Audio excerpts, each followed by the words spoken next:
제 이야기에 귀 기울여 주셔서 감사합니다. 저는 강지은, 올해 38살의 작은 동네 슈퍼마켓을 운영하고 있습니다. 큰 부자는 아니지만 매일매일 안정되고 평화로운 삶을 살아가고 있습니다. 저를 아는 사람들은 제가 매년 꾸준히 강원도의 한 산골 마을에 기부금을 보내고 있다는 것을 알고 있습니다. 벌써 8년째 이어지고 있는 일입니다.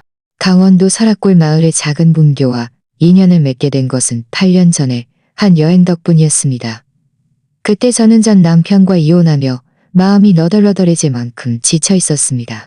그저 멀고 한적한 곳에서 잠시 머물고 싶다는 생각에 무작정 강원도행 기차표를 끊었습니다. 아무런 계획도 없이 발길 닿는 대로 움직였습니다. 기차는 굽이굽이 산악도로를 하루하고도 밤새도록 달렸고 마침내 휴대폰 신호마저 끊기는 외딴 마을 입구에 멈춰 섰습니다.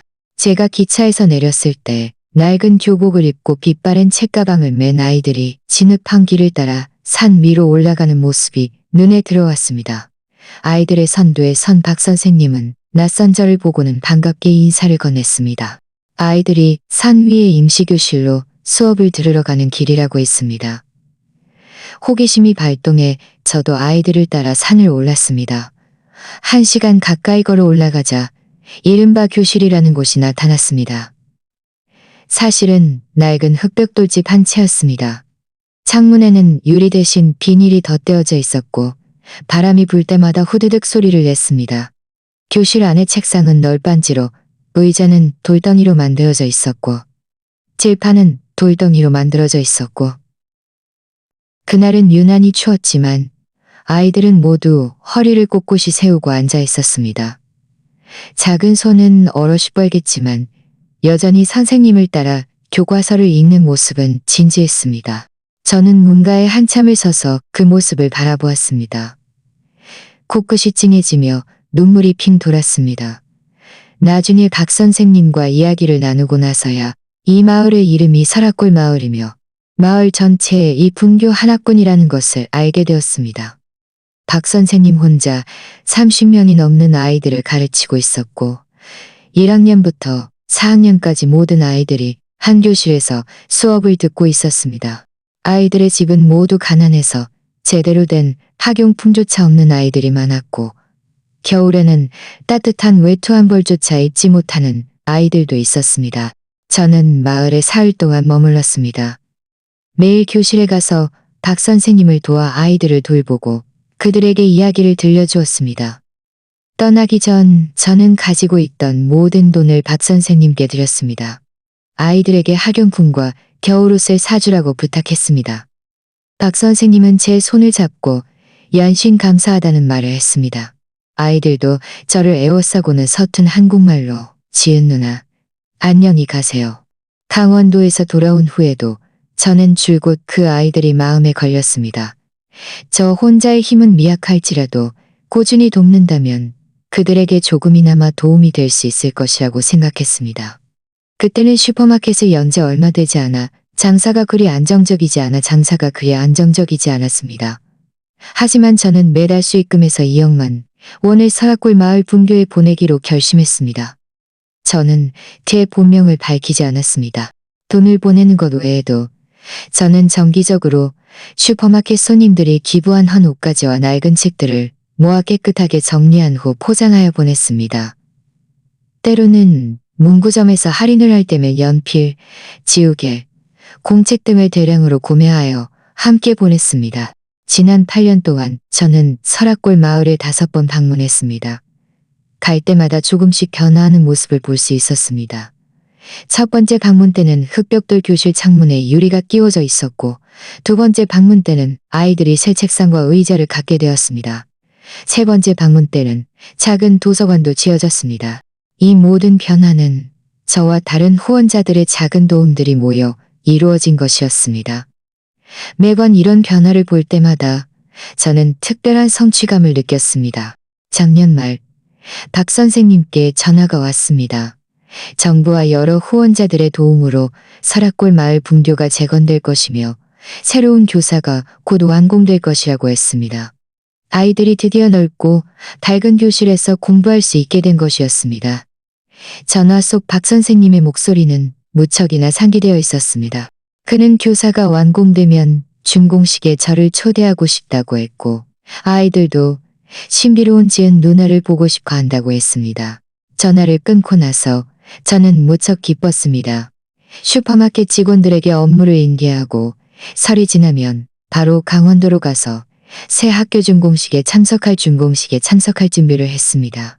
그 후로는 계속 송금방식으로 돕기로 했습니다. 이것은 제가 설악골 마을 분교를 후원한 지 8년째 되는 해였습니다. 새 학교 준공식이 어쩌면 저는 이번 강원도 방문이 제게 엄청난 놀라움을 가져다 줄 것이라고는 전혀 예상하지 못했습니다. 설이 지나고 업무를 시작하자마자 저는 슈퍼마켓 업무를 김 팀장님에게 맡겼습니다.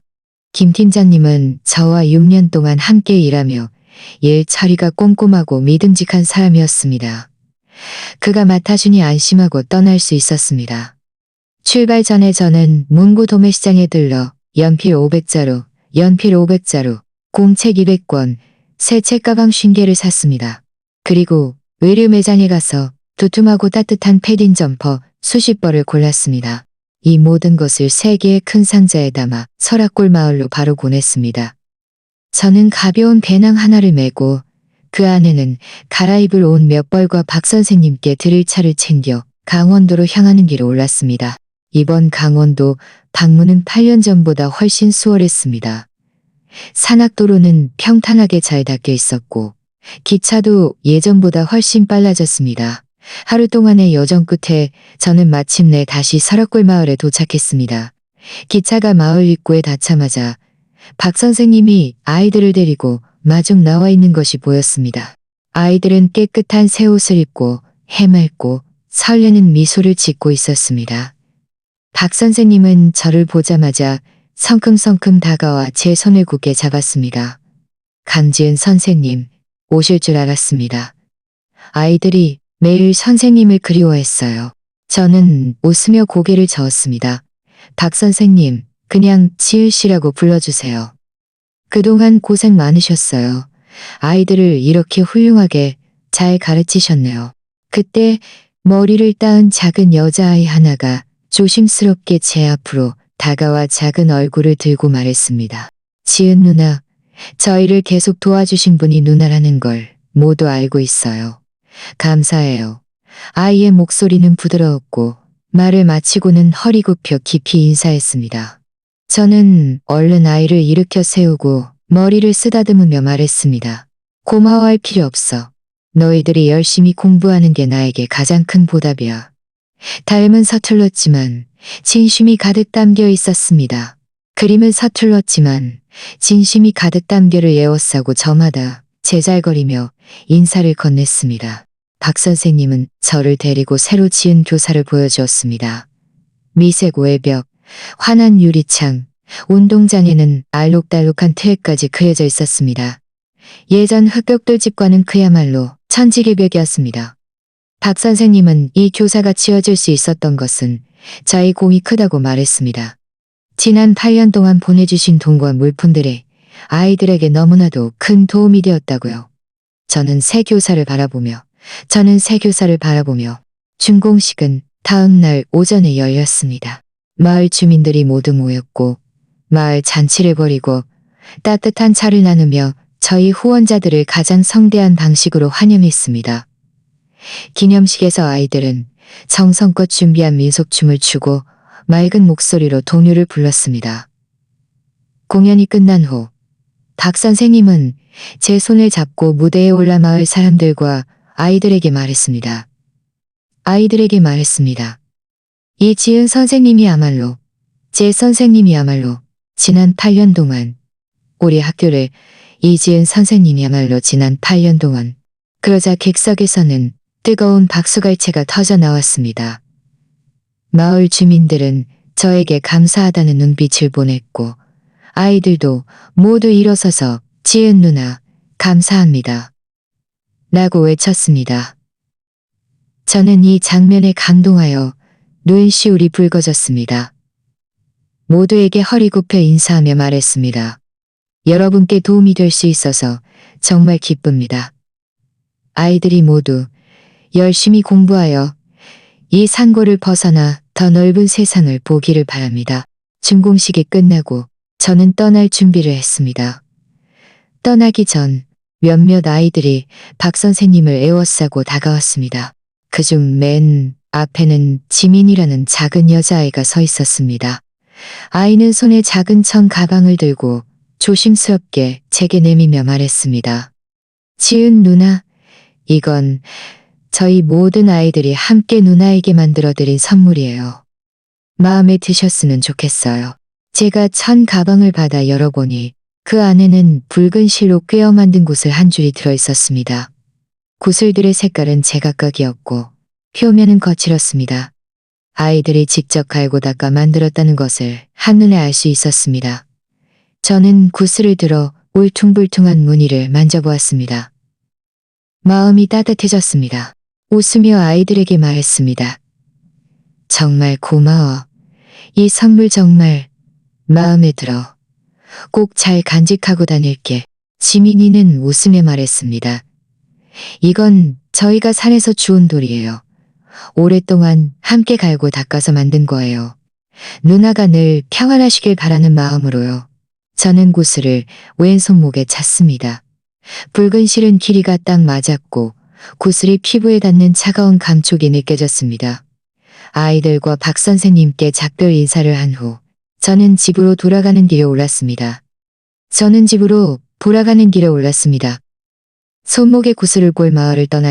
손목에 구슬을 볼 마을을 떠나자 저는 그때 이 구슬을 전혀 대수롭지 않게 여겼습니다.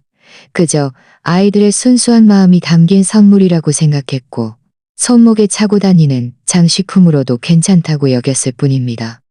하지만 이 평범해 보이는 수제 구슬이 얼마 지나지 않아 제게 엄청난 파란을 가져다 줄 것이라고는 상상조차 하지 못했습니다. 강원도에서 돌아온 다음 날 저는 다시 슈퍼마켓으로 출근했습니다. 김 팀장님이 슈퍼마켓을 깔끔하게 정리해 놓아 물품 입고, 판매, 재고, 정리 등이 모두 완벽하게 처리되어 있었습니다. 제가 돌아와서는 그저 일상적인 관리 업무만 하면 되었습니다. 제 손목에 그 구슬은 한 번도 빼지 않았습니다. 하나는 아이들의 마음이 담긴 선물이라 그들의 진심을 느낄 수 있는 것 같아서였고, 다른 하나는 실제로 가볍고 편해서였습니다. 장부를 정리하든 물건을 진열하든 물건을 나르든 전혀 방해가 되지 않았습니다.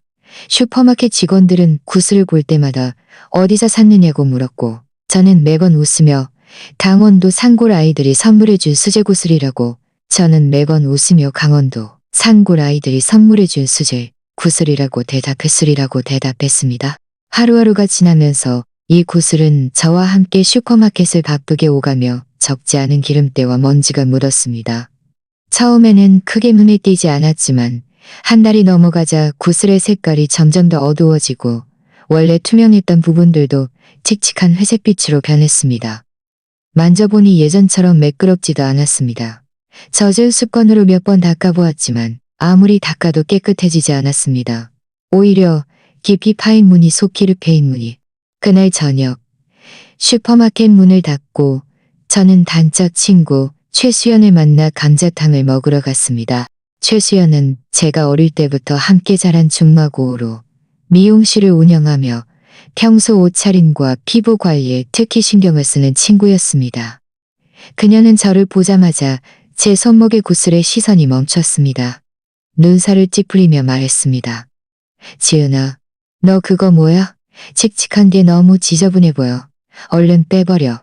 저는 소매를 걷어 올려 그녀가 더 잘 볼 수 있게 했습니다. 이거 강원도 아이들이 선물해 준 거야. 한 달 넘게 차고 다녔더니 기름때가 많이 묻어서 아무리 닦아도 깨끗해지지가 않아. 최수연은 제 손목을 잡고 구슬을 자세히 살펴보더니 입술을 삐죽였습니다. 이런 수제 돌구슬이 뭐 얼마나 한다고. 더러워졌으면 더러워진 거지. 버려도 아깝지 않아. 네가 이런 스타일 좋아하면 내가 내일 은구슬 한 줄 사줄게. 이게 훨씬 예쁠 거야. 저는 웃으며 손을 거두었습니다. 안 돼. 이건 아이들의 순수한 마음이 담긴 선물인데 어떻게 버려? 아무리 안 예뻐져도 계속 차고 다닐 거야. 최수연은 제가 고집하는 것을 보고 더 이상 말하지 않았습니다. 그저 제 그릇에 감자탕을 덜어주며 말했습니다. 알았어, 알았어. 네가 차고 싶으면 차. 근데 네 구슬이 이렇게 된 걸 보니 정말 기분이 안 좋다. 보석상에 가서 세척이 되는지 물어보는 건 어때? 이 구슬이 비싼 건 아니지만 세척하는데 몇천 원 들지도 않고 지금처럼 더러운 것보다는 훨씬 낫잖아. 그녀의 말에 저는 마음이 움직였습니다. 저는 그 전까지 보석상에 가서 세척할 생각은 전혀 해보지 않았습니다. 이런 평범한 수제 구슬을 굳이 보석상까지 가져갈 필요가 있을까 생각했거든요. 하지만 최수연의 말이 일리가 있었습니다. 세척하면 훨씬 깨끗해질 테고 차고 다니기도 더 편할 것입니다. 저는 고개를 끄덕였습니다. 그거 좋은 생각이다. 내일 보석산에 가서 물어봐야겠어.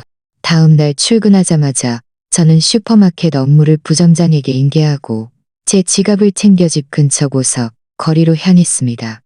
그 거리에는 몇 개의 보석산이 있었는데 저는 평소에 금빛 보석산이라는 곳에 자주 갔습니다. 김 사장님은 사람됨이 진실하고 다른 가게처럼 손님을 속이지 않았습니다. 이런 저렴한 구슬을 세척하더라도 아는 가게에 가는 것이 더 안심이 될 것이라고 생각했습니다. 금빛 보석상 문 앞에 도착해 저는 심호흡을 하고 문을 열고 들어섰습니다. 가게 직원들은 대부분 저를 알아보는 얼굴들이었습니다. 제가 들어서자 민지 씨라는 직원이 얼른 다가와 웃으며 말했습니다. 지은 씨, 오셨어요? 뭐 사실 거 있으세요? 저는 고개를 저으며 왼손을 내밀었습니다. 민지 씨, 물건 사러 온 게 아니야. 이 구슬 좀 세척해 줄 수 있을까 해서 기름때가 많이 묻어서 닦아도 깨끗해지지가 않네. 민지 씨는 제 손목에 구슬을 내려다보았지만 얼굴의 미소는 변하지 않았습니다. 고개를 끄덕이며 말했습니다. 네, 문제 없어요, 지은 씨. 세척은 간단해요. 잠깐만 기다려주세요. 도구 가져올게요. 그렇게 말하며 그녀는 몸을 돌려 계산대 안쪽으로 걸어갔습니다. 저는 의자를 찾아 앉으며 생각했습니다. 어차피 몇천 원 세척비 들 테고 깨끗해지면 됐지 뭐. 저는 다음에 평생 잊지 못할 일이 벌어질 것이라고는 전혀 예상하지 못했습니다. 제가 의자에 앉자 민지 씨가 은색 작은 쟁반과 세척도구 한 세트를 들고 다가오는 것이 보였습니다. 그녀는 제 앞에 와서 웃으며 말했습니다. 지은 씨, 손 내밀어 주세요. 제가 먼저 구슬을 빼드릴게요. 저는 말없이 왼손을 내밀었습니다. 민지 씨는 조심스럽게 붉은 실의 끝을 잡고 가볍게 당기자 그 구슬줄이 손목에서 빠져 쟁반 위에 놓였습니다. 민지 씨는 쟁반을 들고 세척대 옆으로 가서 먼저 돋보기를 들고 구슬의 재질을 자세히 살펴보았습니다. 적절한 세척액을 선택하기 위함이었습니다. 그런데 그녀가 돋보기를 구슬에 가져다 대자마자 원래 편안했던 표정이 갑자기 굳어졌습니다. 눈은 크게 뜨고 입도 살짝 벌어진 채 마치 믿을 수 없는 것을 본 것 같았습니다. 저는 멀리서 그녀의 이런 모습을 보고 내심 의아했습니다. 그냥 평범한 돌구슬인데 뭘 저렇게까지 보지? 제가 입을 열어 불렀습니다. 민지 씨, 무슨 일 있어? 구슬에 문제라도 있어? 제 목소리를 듣자 민지 씨는 퍼뜩 정신을 차렸습니다. 손에 들고 있던 돋보기가 쨍 하는 소리를 내며 계산대에 떨어졌습니다. 이 소리에 가게 안에 다른 직원들과 보석을 고르던 손님들이 모두 놀라 고개를 돌려 세척대 쪽을 바라보았습니다. 민지 씨는 돋보기를 주울 생각도 않고 두 손으로 쟁반을 받쳐 들고는 비틀거리는 걸음으로 저에게 다가왔습니다. 얼굴의 미소는 이미 사라진 지 오래였고 그 대신 놀라움과 당황함이 가득했습니다. 그녀는 제 앞에 와서 쟁반을 제 눈앞에 내밀며 목소리마저 떨리는 듯 말했습니다. 지은 씨, 이곳을 어디서 나신 거예요? 저는 그녀의 질문에 더욱 혼란스러워졌습니다. 눈살을 찌푸리며 말했습니다. 전에 말했잖아. 강원도 산골 아이들이 선물해준 수제 구슬이라고. 왜? 무슨 일인데? 민지 씨는 고개를 힘껏 저었습니다. 아니에요. 지은 씨. 이건 평범한 수제 돌구슬이 아니에요. 이건 제가 확신할 수 없으니 잠깐만 기다려주세요. 저희 김 사장님을 불러올게요.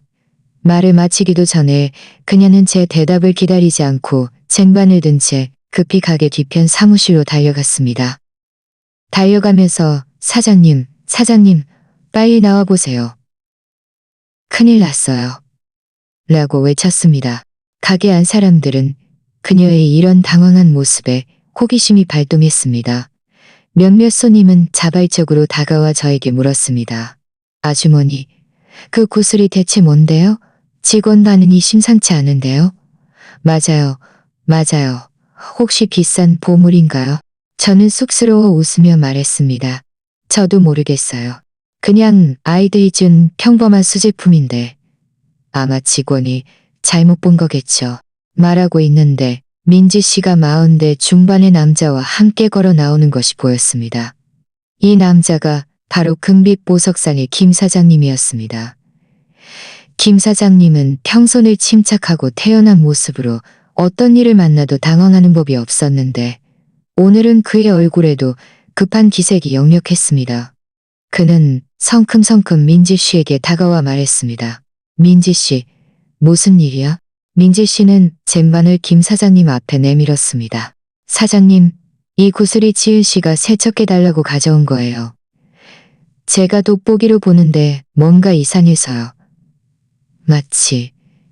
마치 천주 같아서요. 천주? 김 사장님은 이 두 글자를 듣자마자 눈빛이 순간 밝아졌습니다.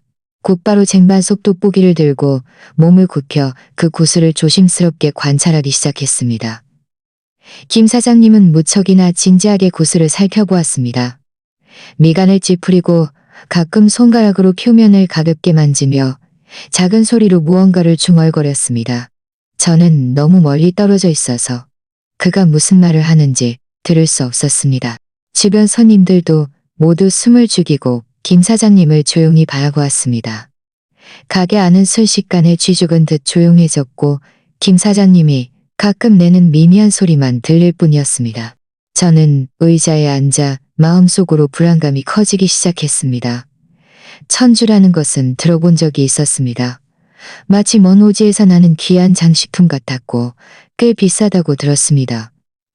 하지만 이 구슬은 아이들이 산에서 주운 돌을 갈고 닦아 만든 것인데 어떻게 천주가 될 수 있겠습니까?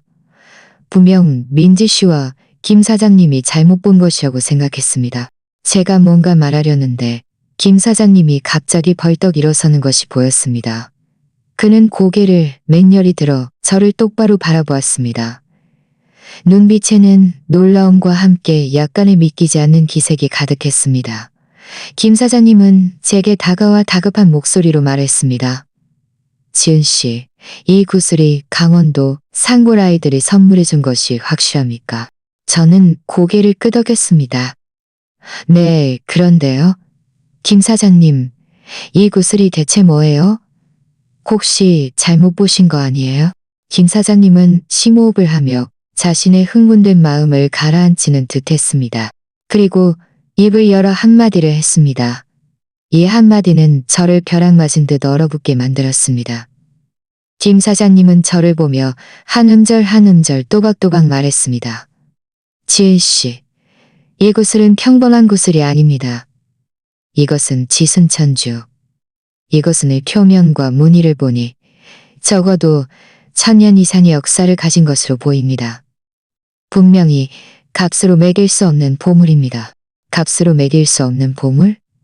저는 이니 글자를 되뇌었습니다. 머릿속은 순간 새하얗게 변했습니다. 마치 누군가 무거운 망치로 세게 내려친 것 같았습니다. 저는 멍하니 김 사장님을 바라보았고 다시 쟁반 속 구슬을 보았습니다. 제 귀를 전혀 믿을 수 없었습니다. 이 구슬은 아이들이 산에서 주운 돌을 갈고 닦아 만든 것인데 어떻게 천연천주가 될 수 있단 말인가? 어떻게 값으로 매길 수 없는 보물이 될 수 있단 말인가? 주변 손님들도 김 사장님의 말에 술렁이기 시작했습니다. 세상에 천연천주라니. 그거 대체 얼마짜리야? 어쩐지 직원이 그렇게 놀라더라니. 원래 그렇게 귀한 보물이었어. 이 아주머니의 운도 정말 좋네. 아이가 준 선물이 세상에나 천문학적인 가치의 보물이라니. 웅성거리는 소리가 끊이지 않았고 저를 보는 사람들의 눈빛도 변했습니다. 놀라움, 부러움, 그리고 형언할 수 없는 탐색의 시선이 뒤섞여 있었습니다. 김 사장님은 손을 들어 사람들에게 조용히 하라는 신호를 보낸 후 저에게 계속해서 말했습니다. 지은 씨, 너무 흥분하지 마시고 제 말 좀 들어보세요. 이 지순천주는 머무지에서 가장 귀하게 여기는 장식품으로 하늘이 내린 돌이라고 불립니다. 구슬 위에 새겨진 무늬는 모두 자연적으로 형성된 것으로 하나하나가 모두 독특합니다. 지은 씨의 이 구슬은 눈무늬가 선명하고 규칙적이며 표면이 부드럽고 윤기가 흐릅니다. 오랫동안 착용하며 보존된 흔적이 역력합니다. 분명 진품 중의 진품입니다. 저는 겨우 정신을 차리고 목소리를 되찾았습니다. 목소리에는 깊은 불확실성이 묻어 있었습니다. 김 사장님, 잘못 보신 거 아니에요? 이거 정말 천년천주예요. 하지만 이건 강원도 산골 아이들이 준 건데 그 아이들은 산골 아이들인데 어떻게 이렇게 귀한 것을 가지고 있었겠어요? 김 사장님은 한숨을 쉬며 말했습니다. 지은 씨, 제가 보석 업계에서 20년 넘게 일하면서 어떤 보석이든 다 봤습니다. 이 지순천주는 절대 잘못 볼 리가 없습니다. 아이들이 왜 이 천주를 가지고 있었는지에 대해서는 아마도 그들의 가문에 대대로 내려오는 보물일 것입니다. 먼 오지에는 대대로 물려 내려오는 보물을 가진 집들이 많습니다. 아이들은 아마도 이 구슬의 진짜 가치를 몰랐을 겁니다. 그저 예쁜 돌이라고 생각하고 지은 씨에게 선물로 갈고 지은 씨에게 선물로 갈고 지은 씨에게. 김 사장님의 말이 저를 일깨웠습니다. 저는 문득 구슬을 선물했던 지민이가 생각났습니다. 지민이 할아버지는 마을의 노선생님으로 제가 마을에 갈 때마다 할아버지는 저를 따뜻하게 맞아주셨습니다. 한 번은 제가 할아버지 댁에서 오래된 나무 상자 안에 담긴 낡은 장식품들을 본 적이 있었습니다. 그때는 대수롭지 않게 여겼는데 지금 생각해보니 이 구슬이 노 선생님 댁의 갑오였을지도 모른다는 생각이 들었습니다. 지민이가 몰래 꺼내 다른 아이들과 함께 갈고 닦아 저에게 선물한 것이 아닐까. 이 생각에 이르자 제 마음은 오만 가지 감정으로 뒤섞였습니다. 아이들의 마음은 순수했습니다. 그들은 이 구슬의 가치를 전혀 몰랐을 겁니다. 그저 자신들이 가장 좋다고 생각하는 것을 자신들을 도와주는 사람에게 주고 싶었을 뿐이겠지요. 그런데 저는 이토록 귀한 보물을 평범한 장식품처럼 슈퍼마켓에서 바쁘게 일하면서 기름때를 잔뜩 묻혔다니. 지금 생각해도 마음이 아팠습니다. 김 사장님은 제 마음을 읽은 듯 말했습니다. 지은 씨, 너무 자책하지 마세요. 이 천주가 지은 씨 손에 들어온 것도 인연입니다. 지은 씨는 좋은 분이세요. 8년 동안 산골 아이들을 도왔으니 이것이 어쩌면 선인에 대한 보답일 겁니다. 말을 마치고 그는 조심스럽게 쟁반속 천주를 들어 제게 내밀었습니다. 지은 씨, 이 천주는 너무 귀중합니다. 어서 잘 보관하세요. 세척은 하지 않는 것이 좋습니다. 이런 오래된 물건은 화학 세척에게 가장 약합니다. 제가 융천 조각을 드릴 테니 평소에 그것으로 가볍게 닦아서 윤기를 유지하세요. 저는 천주와 융천을 받았습니다. 천주의 손가락이 닿을 때 여전히 약간 떨렸습니다. 저는 조심스럽게 천주를 다시 왼 손목에 차고 융천으로 표면의 기름때를 가볍게 닦았습니다.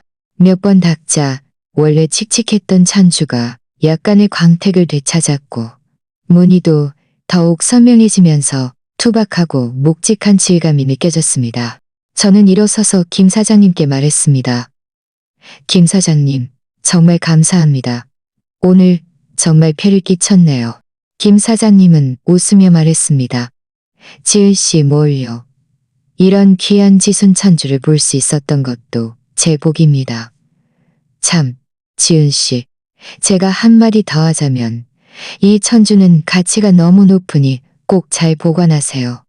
예전처럼 힘든 일을 하면서 차고 다니지 않는 것이 좋습니다. 만약 금집이라도 나면 너무 아깝지 않겠어요? 저는 고개를 끄덕였습니다. 알겠습니다. 조언 감사해요. 말을 마치고 저는 민재 씨에게도 다시 한번 감사 인사를 한 후 사람들의 시선 속에서 금빛 보석상을 서둘러 나왔습니다. 보석상을 나서자마자 한 줄기 바람이 불어왔고 저는 그제야 제 등줄기가 식은 땀으로 흥건하다는 것을 깨달았습니다. 손목의 천주를 만져보니 차가운 감촉이 저를 순간 정신 차리게 했습니다. 저는 마음속으로 다짐했습니다. 이 구슬을 반드시 잘 보관하여 아이들의 순수한 마음에. 하지만 저는 이 구슬의 소식이 이렇게 빨리 퍼져나가 제게 적지 않은 골칫거리를 가져다 줄 것이라고는 전혀 예상하지 못했습니다. 금빛 보석상에서 나온 후 저는 슈퍼마켓으로 바로 가지 않고 먼저 집으로 돌아왔습니다. 슈퍼마켓 업무는 부장자에게 맡겨두고 이 일을 차분히 정리하고 싶었습니다. 집에 돌아와 문을 잠그고 소파에 앉아 다시 손목에 천주를 풀었습니다. 김 사장님이 준 용천으로 조심스럽게 닦았습니다. 천주는 불빛 아래에서 부드러운 광택을 뿜어냈고 눈무늬는 선명하게 보였습니다. 만져보니 전처럼 기름때가 묻어 거칠었던 때와는 달리 부드럽고 매끄러웠습니다. 저는 보면 볼수록 신기했습니다. 이렇게 작은 곳을 한 줄이 값으로 매길 수 없는 천년 보물이라니. 게다가 아이들의 순수한 마음까지 담겨 있다니. 저는 깨끗한 작은 상자를 찾아 천주를 넣었습니다. 그리고 그 상자를 옷장 서랍에 잠가두었습니다.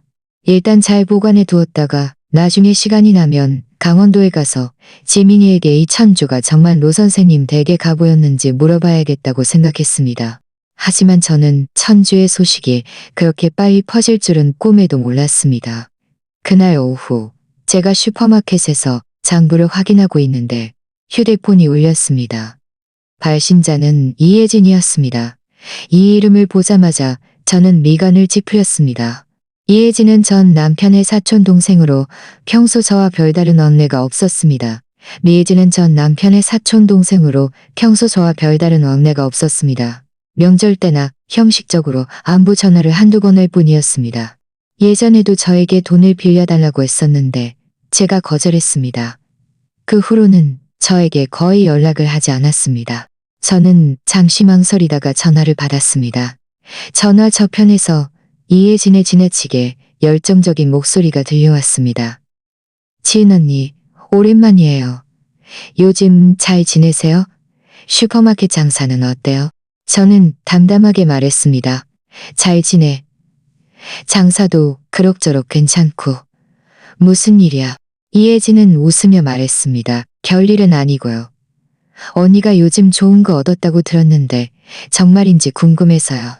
제가 오늘 금빛 보석산 근처에 볼 일이 있어서 갔는데 거기 사람들이 언니가 천년 천주를 가지고 있고 값으로 매길 수 없는 보물이라고 하던데 정말이에요?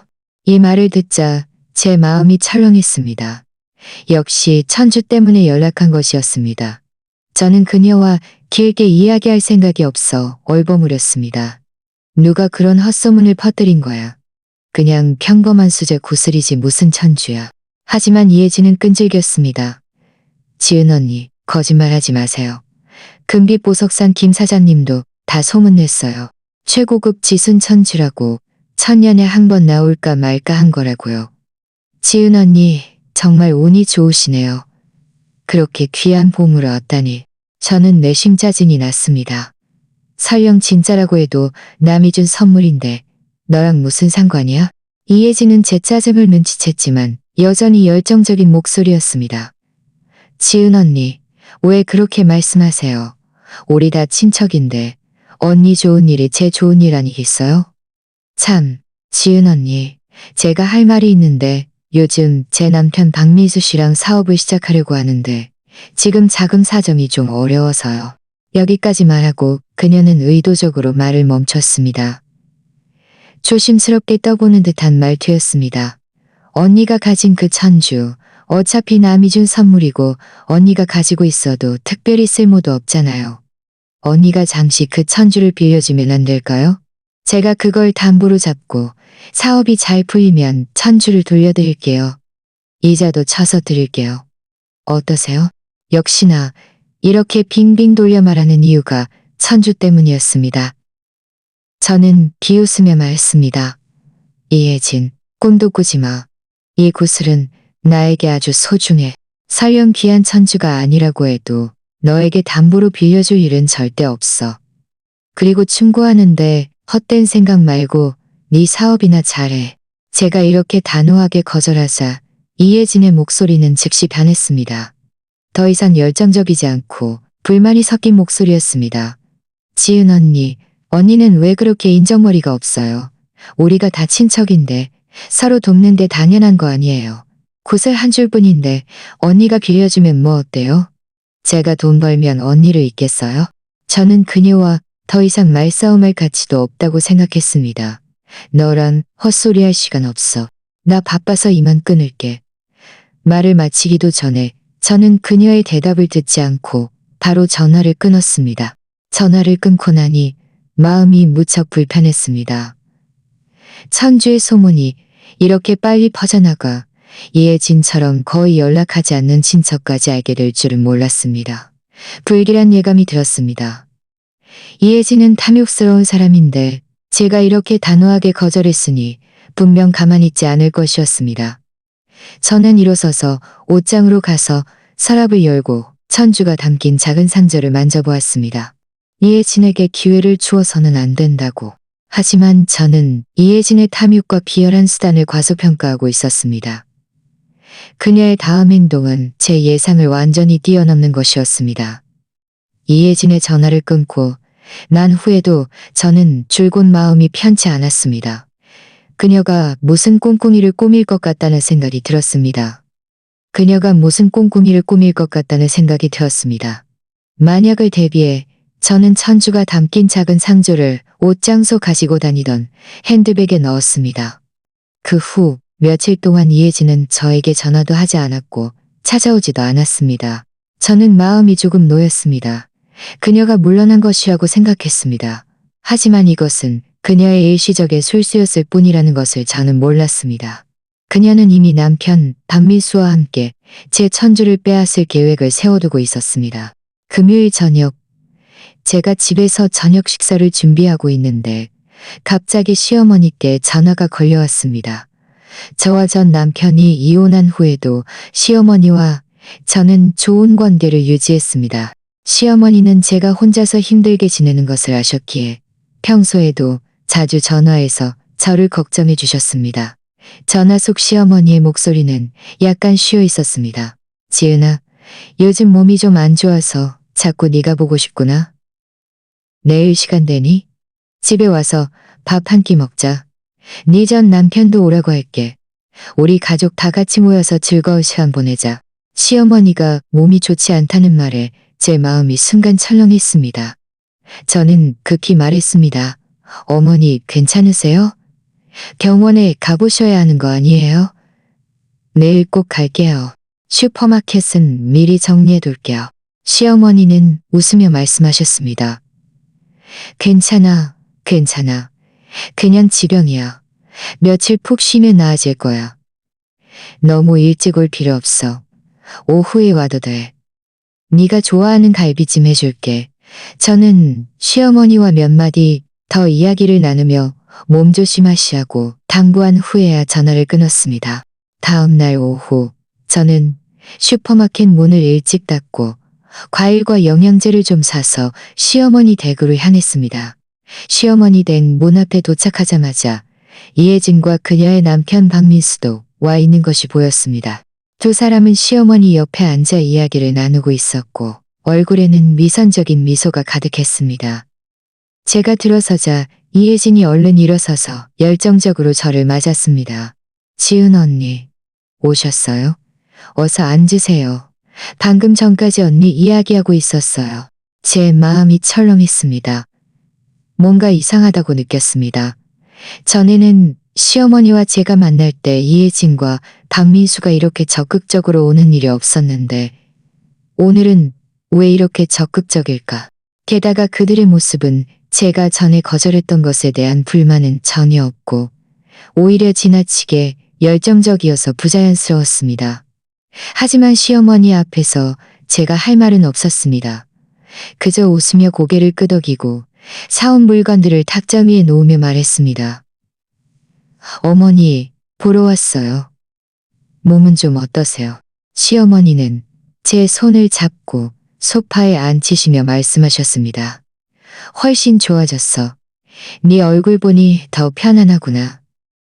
오늘 너희들을 부른 건 그냥 가족끼리 모여서 즐거운 시간을 보내고 싶어서였어. 네 전 남편은 술 사러 갔으니 금방 올 거야. 말씀하시면서 시어머니는 탁자 위의 음식들을 가리키며 말했습니다. 이 음식들은 이혜진이랑 박민수가 도와서 만든 거야. 네가 생선조림 좋아하는 거 알고 특별히 해줬어. 저는 탁자 위의 음식들을 훑어보았습니다. 제가 좋아하는 갈비찜과 생선조림이 정말 있었습니다. 하지만 제 마음속 의문은 더욱 커졌습니다. 이혜진은 평소 자기 집 밥도 하기 귀찮아하는 사람인데 어떻게 이렇게 적극적으로 와서 제 밥을 해줄까? 저는 마음속 의심을 억누르고 웃으며 말했습니다. 고생 많으셨어요. 일부러 와주셔서 감사해요. 박민수는 웃으며 말했습니다. 지은 언니 뭐려. 우리 다 가족인데 서로 돕는 건 당연한 거죠. 얼마 지나지 않아 제 전 남편이 돌아왔습니다. 손에는 소주 2병과 와인 1병이 들려 있었습니다. 저를 보자 그는 잠시 멈칫하더니 어색하게 웃으며 말했습니다. 지은 씨, 왔어? 저는 고개를 끄덕였을 뿐 아무 말도 하지 않았습니다. 이혼 후 우리는 거의 만나지 않았고 만날 때마다 늘 어색했습니다. 저녁 식사 내내 이혜진과 박민수는 저에게 계속 음식을 권하고 술을 마시라고 권했습니다. 지나치게 열정적이었습니다. 저는 원래 술을 마시고 싶지 않았지만 그들의 거듭된 권유를 뿌리치기 힘들었고 시어머니의 기분을 망치고 싶지 않아 와인 몇 잔을 마셨습니다. 몇 잔의 술이 들어가자 저는 머리가 좀 어지러지라고 온몸에 열이 오르기 시작했습니다. 저는 마음속으로 큰일 났다고 생각했습니다. 이 와인의 도수가 그리 높지 않은데 평소 제 주량도 나쁘지 않은데 왜 이렇게 빨리 어지러워지는 거지? 저는 억지로 몸을 일으켜 세우며 말했습니다. 어머니, 제가 좀 어지러워서 들어가서 쉬어야 할 것 같아요. 시어머니는 얼른 말했습니다. 그래, 내 방에 가서 쉬렴. 내가 침대 깔아놨어. 이혜진이 즉시 일어서서 말했습니다. 지은 언니, 제가 부축해드릴게요. 저는 거절하고 싶었지만 머리가 너무 어지러워 제대로 서 있을 수가 없었습니다. 그녀가 저를 부축해 시어머니 방으로 들어가는 것을 그냥 내버려 두었습니다. 이혜진은 저를 침대에 눕히고 이불을 덮어주며 웃으며 말했습니다. 저희는 밖에 있을게요. 방해하지 않을게요. 방해하지 않을게요. 저는 침대에 누웠고 머리는 점점 더 어지러워졌습니다. 얼마 지나지 않아 저는 의식을 잃은 동안 이혜진과 박민수가 이미 행동을 시작했다는 것을 저는 전혀 몰랐습니다. 그들은 제 핸드백에 넣어두었던 천주를 몰래 가져갔고 제가 천주를 자발적으로 증여한다는 위조된 쪽지까지 만들었습니다. 제가 깨어났을 때 저를 기다리는 것은 엄청난 놀라움일 것이었습니다. 얼마나 잤을까? 시끄러운 말소리에 잠에서 깼습니다. 머리가 너무 아팠고 온몸은 힘없이 늘어져 있었습니다. 저는 겨우 몸을 일으켜 앉아 관자놀이를 문지르자 제가 시어머니 방에 있다는 것을 천천히 깨달았습니다. 방 밖의 말소리는 점점 더 또렷해졌습니다. 마치 이혜진과 박민수가 시어머니와 무엇인가를 놓고 다투는 것 같았습니다. 저는 마음속으로 의아해하며 겨우 침대에서 내려와 방문으로 걸어갔습니다. 문틈을 살짝 열어보니 이혜진과 박민수가 거실 한가운데 서 있었고 둘 다 얼굴색이 좋지 않았습니다. 제가 막 문을 열고 나가 무슨 일인지 물어보려는데 문득 제 핸드백이 생각났습니다. 무의식적으로 허리춤을 만져보았지만 평소 늘 옆에 두던 핸드백은 비어 있었습니다. 제 마음이 철렁했습니다. 저는 급히 거실 탁자 옆으로 걸어갔습니다. 제 핸드백이 탁자 위에 놓여 있었고 지퍼는 이미 열려 있었습니다. 저는 얼른 핸드백을 집어 뒤져보았습니다. 제 지갑과 휴대폰은 그대로 있었지만 이것을 보자 제 머릿속이 윙 하는 소리와 함께 순간적으로 맑아졌습니다.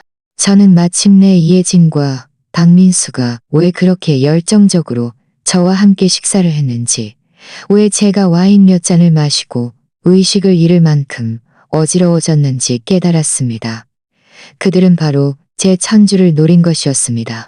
이혜진, 박민수, 저는 맹렬히 몸을 돌려 그들을 노려보았습니다. 목소리는 분노로 떨렸습니다. 내 천주는 너희들이 가져간 거지? 다투던 세 사람은 제 목소리를 듣고 모두 멈칫했습니다. 일제히 저를 바라보았습니다. 이혜진의 눈빛이 순간 흔들렸지만 곧 평온을 되찾았습니다. 웃으며 말했습니다. 지은 언니, 깨어나셨어요. 무슨 천주요? 저희는 못 봤어요. 박민수도 거들었습니다. 맞아요, 지은 언니. 저희는 계속 거실에서 어머니랑 같이 있었어요. 언니 가방 근처에도 간 적 없는데 어떻게 언니 천주를 가져가겠어요? 안 가져갔다고? 저는 비웃으며 손에 든 핸드백을 들어 보였습니다. 내 가방 지퍼는 열려 있었고 안에 있던 천주 상자는 없어졌어. 너희들 말고 누가 가져갔겠어? 시어머니도 일어서서 제 옆으로 다가와 걱정스러운 얼굴로 말했습니다. 지은아, 대체 무슨 일이야? 무슨 천주가 없어졌다는 거니? 저는 심호흡을 하며 애써 감정을 다스렸습니다. 시어머니께 말했습니다. 어머니, 제가 아주 귀한 구슬을 가방에 넣어뒀는데 지금 없어졌어요. 이혜진이랑 박민수는 오늘 어머니랑 식사하려고 온 게 아니라 제 구슬을 훔치려고 온 거예요. 이혜진은 즉시 발끈하며 소리쳤습니다. 지은 언니, 피 묻은 칼로 사람 죽이지 마세요. 저희가 좋은 마음으로 식사 같이 하고 음식도 도와줬는데 어떻게 저희가 물건을 훔쳤다고 모함할 수 있어요? 좋은 마음? 저는 그녀의 위선적인 얼굴을 보며 더욱 분노했습니다. 너희들은 평소 사기 집밥도 하기 귀찮아하는 주제에 오늘 어떻게 나를 위해 일부러 와서 밥을 해줘? 그리고 그 와인? 내가 평소에 반병을 마셔도 아무렇지 않은데 오늘 몇 잔 마시고 의식을 잃을 만큼 어지러워졌어. 너희들이 술에 몰탄 거 아니야? 이혜진과 박민수는 서로를 쳐다보았고 눈빛에는 순간적인 당황스러움이 스쳐 지나갔습니다. 박민수는 애써 침착한 척 말했습니다. 지은 언니, 무슨 헛소리예요.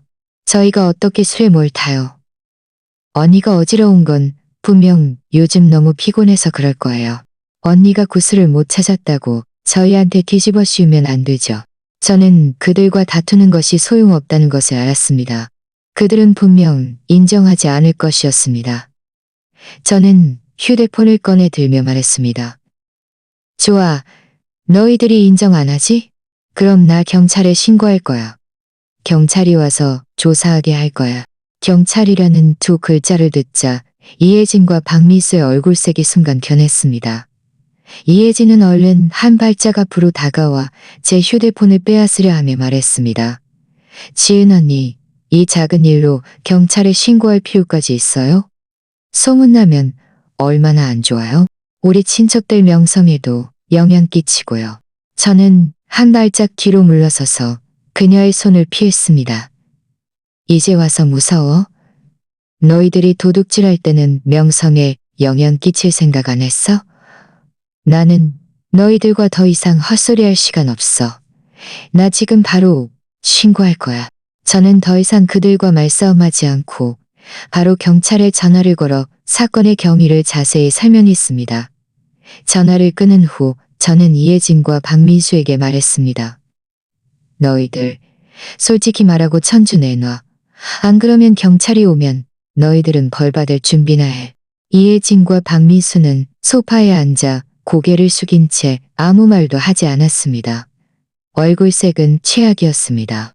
얼마 지나지 않아 경찰이 도착했습니다. 그들은 먼저 저에게 상황을 들은 후 이혜진, 박민수, 시어머니에게 각각 질문했습니다. 이혜진과 박민수는 여전히 자신들은 천주를 훔치지 않았다고 주장하며 제가 그들을 모함하는 것이라고 말했습니다.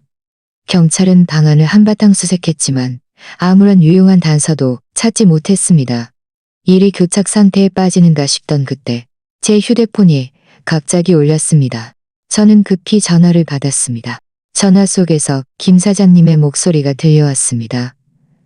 지은 씨, 혹시 그 구슬을 잃어버리셨습니까? 제 마음이 철렁하며 급히 말했습니다. 네, 김 사장님, 어떻게 아셨어요? 김 사장님은 말했습니다. 남자 한 명과 여자 한 명이 제 가게에 와서 구슬 한 줄을 팔려고 했는데 그 천주가 지은 씨가 전에 가져오셨던 것과 똑같았습니다. 뭔가 이상해서 제가 일부러 그들과 실랑이를 벌이며 천주의 유래에 대해 몇 가지 질문을 했는데 그들은 전혀 제대로 설명하지 못했습니다. 그래서 저는 이 천주가 도난당한 것이 아닌가 의심했습니다. 지은 씨가 그 구슬이 아주 귀한 것이라고 말씀하셨던 것이 기억나서 급히 전화드린 겁니다. 이 말을 듣자 제 마음속에 순간 희망이 샘솟았습니다. 저는 전화에 대고 말했습니다. 김 사장님, 정말 감사합니다. 그 두 사람이 남자 한 명, 여자 한 명인데 여자는 이혜진이고 남자는 박민수예요. 김 사장님은 말했습니다. 맞습니다. 그 여자분 이름이 이혜진이었던 것 같습니다. 그들은 아직 제 가게에 있습니다. 제가 그들을 가지 못하게 했습니다. 저는 얼른 옆에 있던 경찰에게 말했습니다. 경찰관님, 단서가 나왔어요. 제 천주를 훔친 사람들이 지금 금빛 보석상에 있어요. 제가 안내해 드릴게요. 제 말을 듣자 경찰은 즉시 고개를 끄덕였습니다. 이혜진과 박민수에게 말했습니다. 두 분도 저희와 함께 경찰서로 가셔서 조사에 협조해 주십시오. 이혜진과 박민수는 얼굴이 창백해지고 온몸이 떨리기 시작했습니다. 하지만 경찰의 시선 아래에서는 감히 저항하지 못하고 터벅터벅 저희 뒤를 따랐습니다. 시어머니도 제가 걱정되어 함께 금빛 보석상으로 가셨습니다. 가는 내내 이혜진은 저에게 계속 눈짓을 하며 저와 단둘이 이야기하고 싶어 했지만 저는 그녀를 완전히 무시했습니다. 제 마음속에는 오직 한 가지 생각뿐이었습니다. 저의 천주를 되찾고 이 탐욕스러운 두 사람에게 합당한 대가를 치르게 하는 것. 얼마 지나지 않아 저희는 금빛 보석상에 도착했습니다. 문 앞에 도착하자마자 김 사장님이 가게 문 앞에서 저희를 기다리고 있는 것이 보였습니다. 저와 경찰이 오는 것을 보자 그는 얼른 다가와 말했습니다. 지은 씨, 경찰관님, 오셨군요.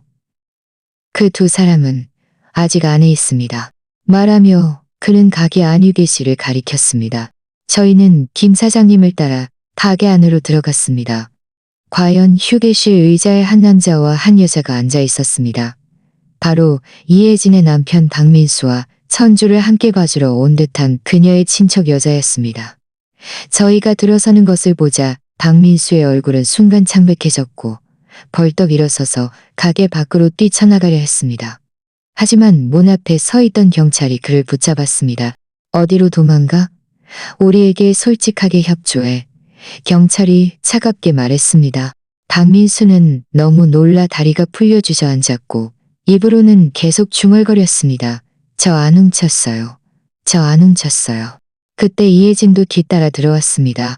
가게 안 상황을 보더니 얼굴색이 극도로 안 좋아졌고 고개를 숙인 채 아무 말도 하지 못했습니다. 김 사장님은 계산대 앞으로 가서 서랍에서 익숙한 작은 상자를 꺼내 제게 내밀었습니다. 지은 씨, 이게 그들이 팔러온 천주입니다.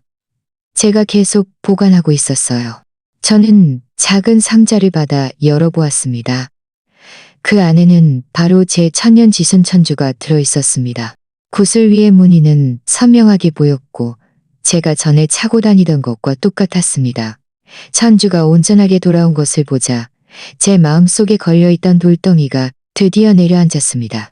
저는 천주를 들고 이혜진과 박민수 앞에 다가갔습니다. 차갑게 말했습니다. 이혜진, 박민수, 너희들 더 할 말 있어. 이 천주, 내 가방에서 훔친 거 맞지? 이혜진은 여전히 변명하려 했습니다. 지은 언니, 이 구슬은 언니가 저한테 자발적으로 준 거예요. 어떻게 저희가 훔쳤다고 말할 수 있어요? 말하며 그녀는 주머니에서 접힌 쪽지 하나를 꺼내 경찰에게 건넸습니다. 경찰관님 보세요. 이건 지은 언니가 저한테 써준 증여 쪽지예요. 언니 서명도 있어요. 경찰은 쪽지를 받아 펼쳐보더니 저에게 건넸습니다. 제가 쪽지를 받아보니 거기에는 자발적으로 천주를 이혜진에게 증여한다고 쓰여 있었고 제 이름과 함께 삐뚤삐뚤한 서명이 있었습니다. 이 쪽지를 보자 저는 화가 나서 웃음이 나올 지경이었습니다. 이혜진, 너 정말 소설 쓰네. 이건 내가 쓴 것도 아니고 서명도 위조된 거야. 내가 언제 자발적으로 천주를 너에게 줬다고? 김 사장님이 이때 나섰습니다. 경찰에게 말했습니다. 경찰관님, 제가 증언할 수 있습니다.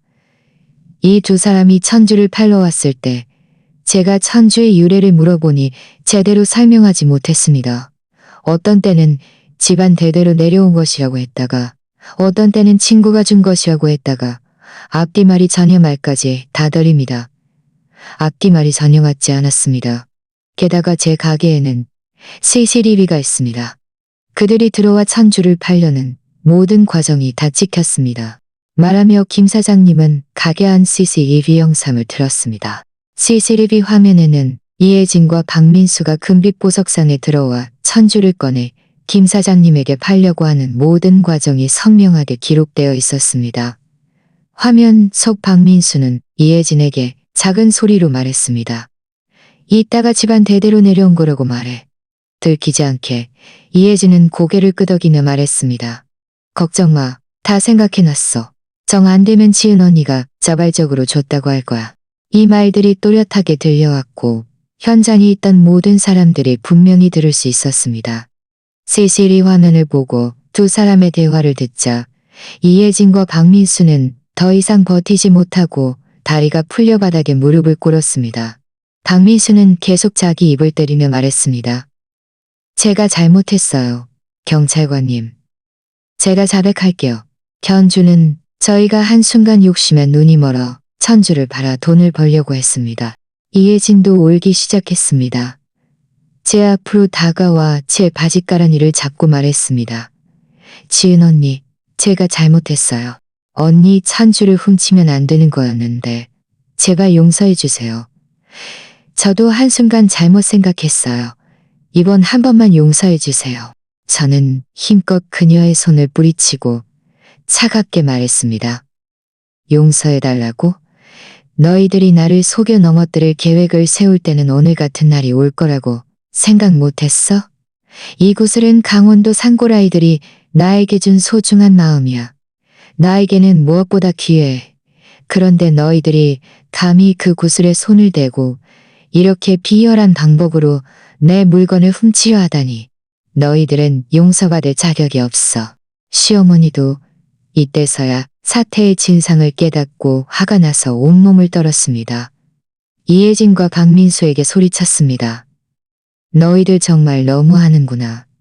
평소에 내가 너희들에게 얼마나 잘해줬는데 너희들이 감히 지은이에게 이렇게 할 수 있어? 나는 너희 같은 친척 없어. 주변에서 구경하던 손님들도 모두 웅성거리며 이혜진과 박민수를 손가락질했습니다. 정말 너무 욕심 많다.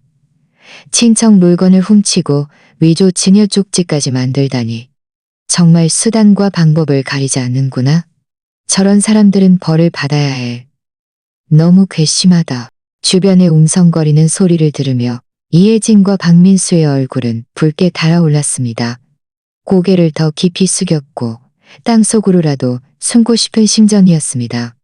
경찰은 그들이 이미 자백한 것을 확인하고 고개를 끄덕였습니다. 두 분이 이미 절도 사실을 인정했습니다.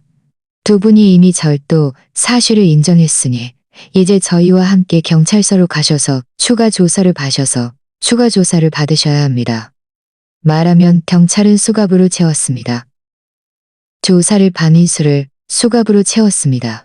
그들이 끌려가는 뒷모습을 보며 제 마음속에 끓어오르던 분노가 조금은 가라앉았습니다. 김 사장님이 제 옆으로 다가와 웃으며 말했습니다. 지은 씨, 정말 잘 됐습니다. 천주도 되찾았고 나쁜 사람들도 마땅한 벌을 받게 되었네요. 저는 고개를 끄덕이며 김 사장님께 말했습니다. 김 사장님, 오늘 정말 감사해요. 사장님께서 제때 전화해 주시지 않았다면 언제 천주를 되찾을 수 있었을지 몰랐을 거예요. 김 사장님은 웃으며 말했습니다. 지은 씨, 뭘요? 이건 제가 당연히 해야 할 일입니다. 지은 씨는 좋은 분이세요. 좋은 사람에게는 좋은 일이 생기는 법이죠. 저는 김 사장님께 몇 마디 더 감사 인사를 전한 후 시어머니를 모시고 금빛 보석상을 나섰습니다. 가는 길에 시어머니는 제 손을 잡고 미안해하며 말씀하셨습니다. 지은아, 미안하다. 다 내 잘못이야. 내가 너를 밥 먹으러 오라고 하지 않았으면 이런 일도 없었을 텐데. 저는 웃으며 고개를 저었습니다. 어머니 잘못 아니에요. 그 사람들이 원래 욕심이 많아서 그런 거예요. 이번 모임이 없었어도 분명 다른 방법으로 천주를 노렸을 거예요. 어머니는 너무 마음 쓰지 마세요.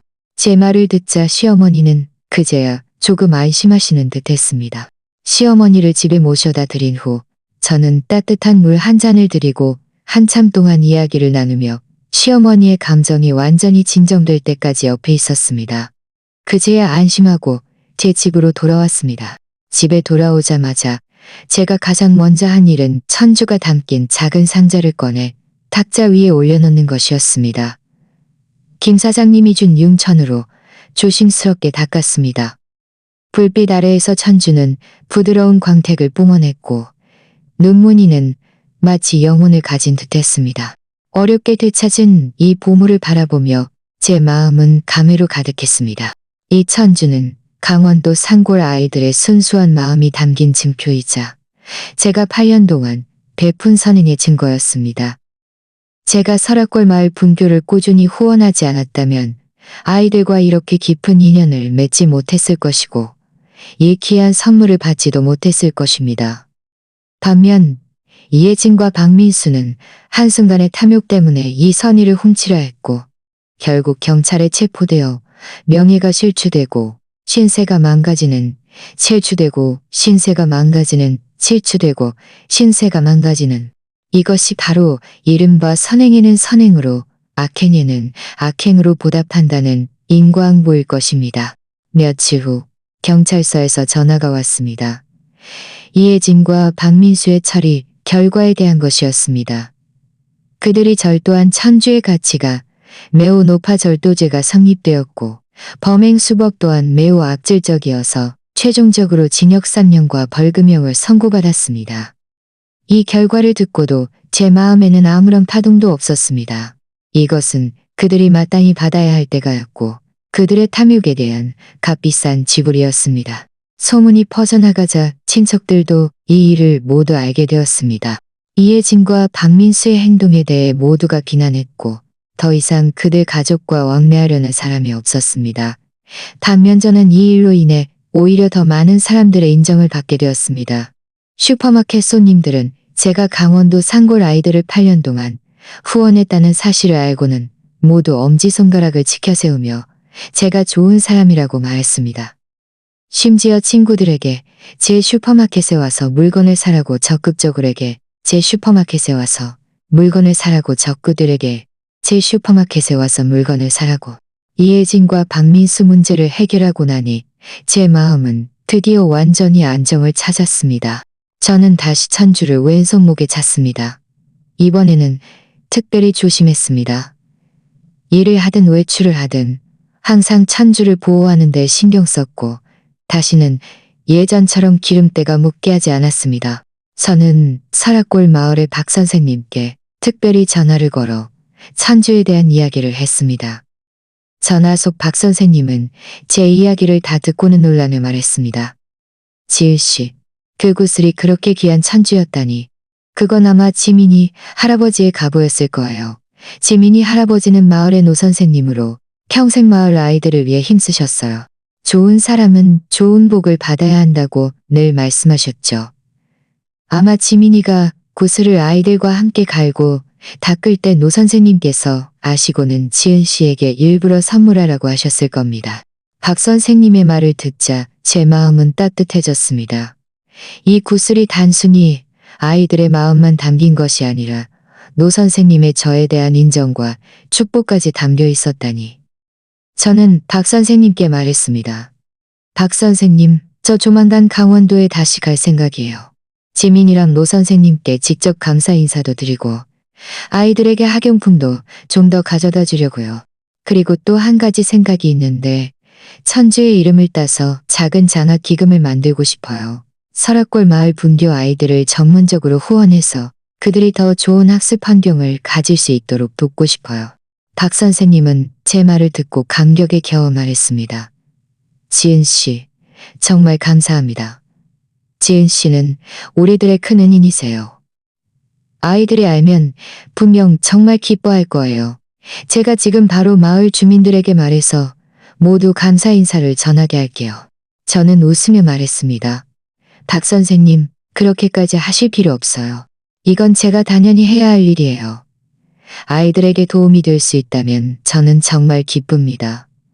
전화를 끊고 저는 손목의 천주를 바라보았습니다. 마음에 힘이 가득 찼습니다. 이 구슬은 제가 강원도 사람들의 순수함과 선량함을 느끼게 해주었을 뿐만 아니라 선행은 결코 헛되지 않는다는 진리를 깨닫게 해주었습니다. 당신이 베푸는 모든 선의는 다른 방식으로 당신에게 돌아올 것입니다. 보름 후 저는 슈퍼마켓 업무를 정리하고 다시 강원도로 향하는 길에 올랐습니다.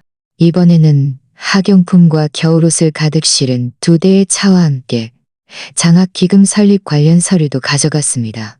기차가 설악골 마을 입구에 닿자마자 박 선생님과 노 선생님, 지민이와 아이들이 길가에서 저를 기다리고 있는 것이 보였습니다. 그들은 손에 꽃목걸이를 들고 있었습니다. 지민이는 저를 보자마자 달려와 제 손을 잡았습니다. 지은 누나, 환영해요. 할아버지가 누나는. 노 선생님도 다가와 제게 꽃목걸이를 걸어주시며 서툰 한국말로 말했습니다. 지은 씨, 우리 아이들을 계속 도와주셔서 감사합니다. 지은 씨는 좋은 분이세요. 좋은 사람에게는 좋은 복이 옵니다. 저는 꽃목걸이를 받아들고 감동하여 눈시울이 붉어졌습니다. 저는 손목에서 천주를 풀어서 노 선생님께 드렸습니다. 노 선생님, 이 구슬은 너무 귀해서 제가 받을 수 없어요.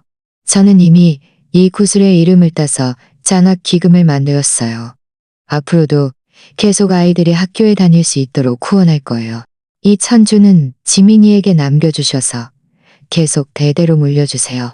노 선생님은 손을 흔들며 천주를 다시 제 손목에 채워주셨습니다. 지은 씨, 이 천주는 이미 지은 씨 것이 되었어요. 이 좋은 분을 늘 보살펴야 합니다. 아이들은 지은 씨의 도움만으로도 이미 너무 행복합니다. 노 선생님의 단호한 눈빛을 보고 저는 더 이상 거절하지 못했습니다. 진심이 가득 담긴 이 천주를 소중히 받았습니다. 그날 마을 주민들은 돼지를 잡고 따뜻한 차를 나누며 저를 가장 성대한 방식으로 환영했습니다. 아이들은 저를 애워싸고 노래하고 춤을 추며 행복한 미소를 지었습니다. 저는 사람들 속에 서서 새로 지은 교사를 바라보고 아이들의 순수한 미소를 바라보고 다시 손목의 천주를 바라보았습니다. 마음은 행복과 만족감으로 가득했습니다. 강원도에서 돌아온 후 저는 공식적으로 천주 장학 기금을 설립했습니다. 매달 슈퍼마켓 수익금의 일부를 기금에 적립하여 설악골 마을 분교 아이들을 후원하는 데 전념했습니다.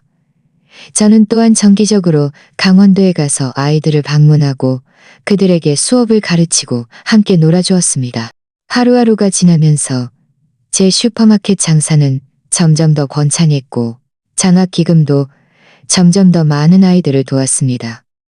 그리고 그 천년 천주는 줄곧 제 손목에 편안히 채워져 있었습니다. 그것은 단순히 값으로 매길 수 없는 보물일 뿐만 아니라 선의의 계승이었습니다.